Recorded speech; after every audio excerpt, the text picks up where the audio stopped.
What's up, everybody? Welcome back to the channel. So today we are going to lower the Hellcat. We're going to lower it with a Eibach Pro Kit that I got from Hardparked Performance, Nelson, here local. And the Pro Kit goes 1.1 inch in the front, 1.2 in the back. And I went with the Eibach kit because it's kind of the one that lowers it the less without affecting, you know, the wheel angles and stuff, and it won't mess up with the performance or anything. You know, all the other brands, they go lower, like almost 2 inch, and while it looks good, I know it messes up with the camber and all that stuff, and you need other equipment to fix it because this car doesn't have like stock kind of ways to fix that. So we're just gonna go with that. And then after later, if we have to add all the other stuff, then we'll go with that. And also, this is not a how-to video because there's a bunch of videos on YouTube on how to do this. This car's been out for a long time. So I'm just gonna show you the process and measure and kind of show you my way of this. So right now, let's get a cold start, and then we're gonna measure from the wheel to the floor on the back and the front, and then we'll get it out in the sun. And we'll see, you know, the gap in the sun. We'll take a picture, so then when we're done we can measure again and show you the measurements, show you videos and pictures of the after of the Eibach Pro Kit. All right, let's get it. All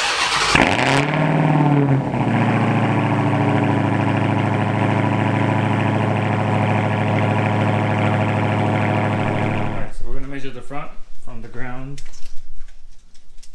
up, and it's right at 29 inches. So I'm going to measure the other side, check, make sure it's the same, and then we'll do the back. So the back here is 30 inches. So it's 29 in the front, 30 in the back. Alright, so we have our outside and 3, right? Let me measure. And 2.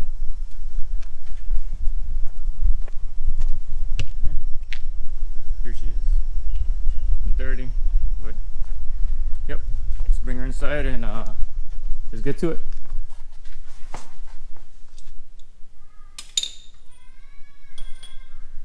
Alright, so far I got the ABS and the ADS, suspension and brakes, you know, off the clips, and they clip back here. Right there, and from down here there's a bolt, 18 millimeter, and then the link that goes there, it's right here. That one I hit with the gun, and then I had to finish it off with 13/16, the one that goes through, so I could hold the end of the bolt with the 10 millimeter, and then spin it the other way with this, because in the Mustangs it has a nut in the back where you can hold it here and then spin here, but this one doesn't, so you have to hold it here and then spin here. And yeah, that's pretty much it. Everything is loose, and I'm gonna go up top, release the 3 13 millimeter bolts, and it should come out. Alright, so up here it's 13 millimeters, 3, 1, 2, and 3, but it has this up top, but it looks like it's a plate that it's all together. So once I loosen all 3, this whole thing is gonna come up loose, and I'll be able to grab from the bottom. So usually when I looked at the videos, they don't have this here, so I guess this is Hellcat. And then if you look at this side, this one has a reservoir tank here, so this has to come out too. So usually when I looked at the other cars, this was just straight up. So I don't know, this is either Hellcat or Hellcat this year, I don't know. But let me get that out and get the strut out. Alright, so a couple things. Took my gloves off. So these are closer than this to this, or this to this. So this is the one that goes out.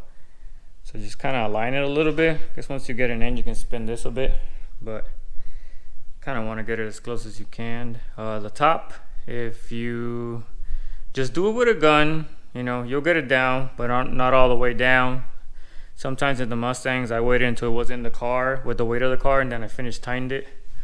Or I use this right on top, the 18, and then the 8 inside to hold it.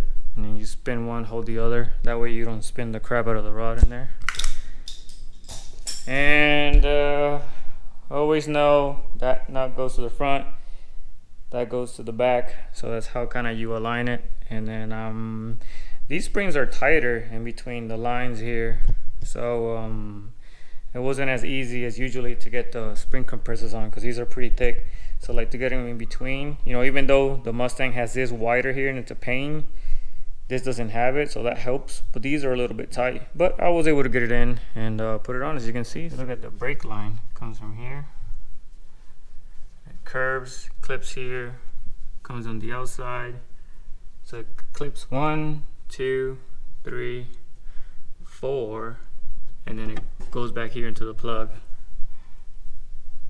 And then the ADS from the strut goes from over here down, just plugs one here, and it clips onto the brake one here, and it clips back here too.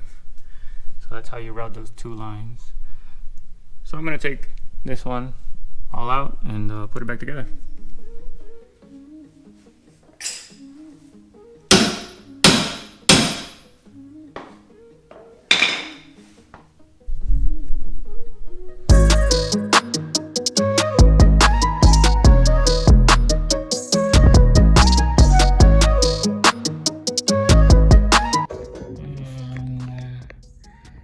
Barely any difference if you look at it. Barely. That's why it's only 1 inch. Oh, remember, these are linear, these are progressive. So it's not on flat floor either. But still, it's just a little difference.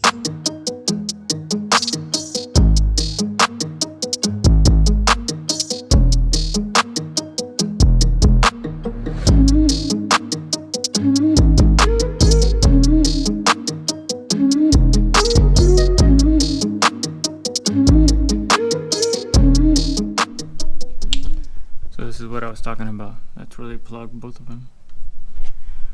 It was clip, clip, clip, clip, and then in here, and then ADS clip, and then this one clicks to this cable here.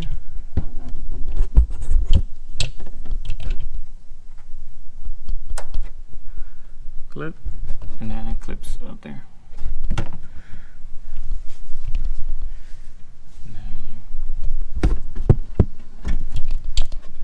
Push clip in. That's all done. Now I'm gonna go around and check every bolt and torque it to spec and put the wheels on. That's the front. Alright, so I finished the front, and as you can see already, like, it looks nice and looks nice. And I probably didn't even lower that much here because I haven't done the back. The back still looks like super high.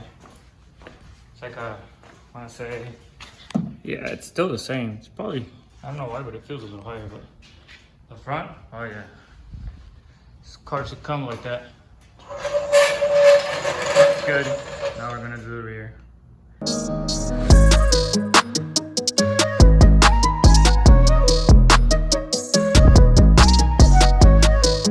the front ones are about the same. These are, I don't know how to align this.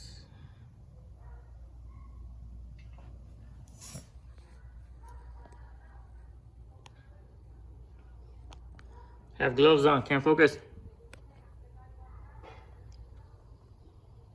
Ah, with my nose, fix it. So it looks like the red. Same height. We'll see. It should lower more, so we'll see.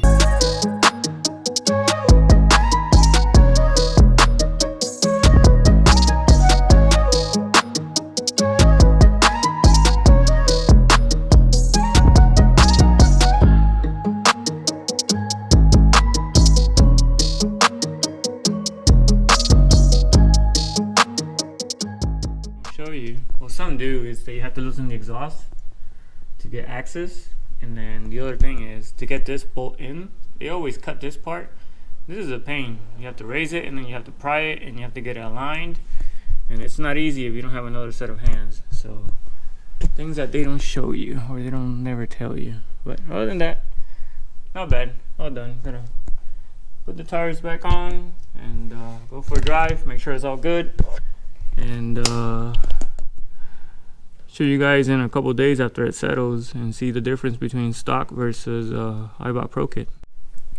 Alright, so now that it's been a while and it's definitely settled, let's take measurements. So the front stock height was 29 inches. The Eibach Pro Kit advertised take it down 1.1 inch. So we went from 29 to, you can see it there, 28. Maybe a tad bit lower there, but 28. Or 27 and 7/8. So there you go. So that's good. It looks good too. And then on the rear, we had 30 inches and it advertised 1.2 drop. So we went from 30 to 28 and 3/4. So yep, let's take the car outside and take a look at it and talk about alignment specs and stuff.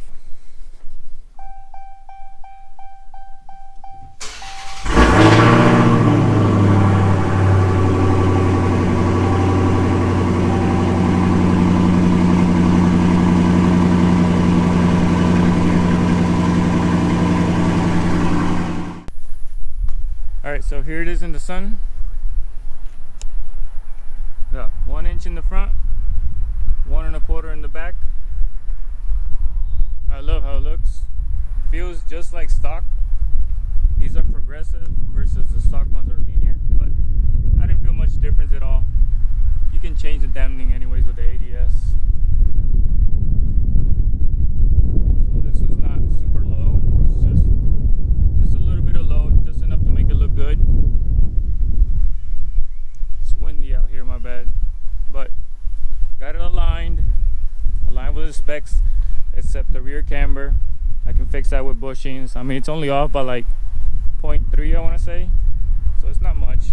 It's within Eibach standards, but not the stock. So I'll get the bushings in the back and fix that soon. But it's not even, like, you can't even tell. There's not really much camber. I mean, it's in the shade on this side, but car looks good, feels good. We went to the tail of the Dragon and it did awesome for being a Challenger, or boat as everybody says. But yeah, I like it. I jumped in the car because it's windy outside, so I don't know how the sound's gonna be, but I showed the car, showed you pictures before and after. And if you're looking for a set of springs for Charger, Challenger, or other cars local here for a good price, hit up Nelson, Hardparked Performance. That's where I got mine from. I'll put a link in the description to hit him up. Got him for a good price and pretty quick. So if you're looking for something like that, definitely hit him up. And that's pretty much it. If you like the video, a like, comment what you think. I know it's not super low, but it's just a little bit low that it doesn't affect performance too much, you know. Like in other cars, usually dump them and then can't drive for shit because they're so low and camber sucks. But this one's good. So yeah, subscribe so you see what's coming next. That's all. Peace.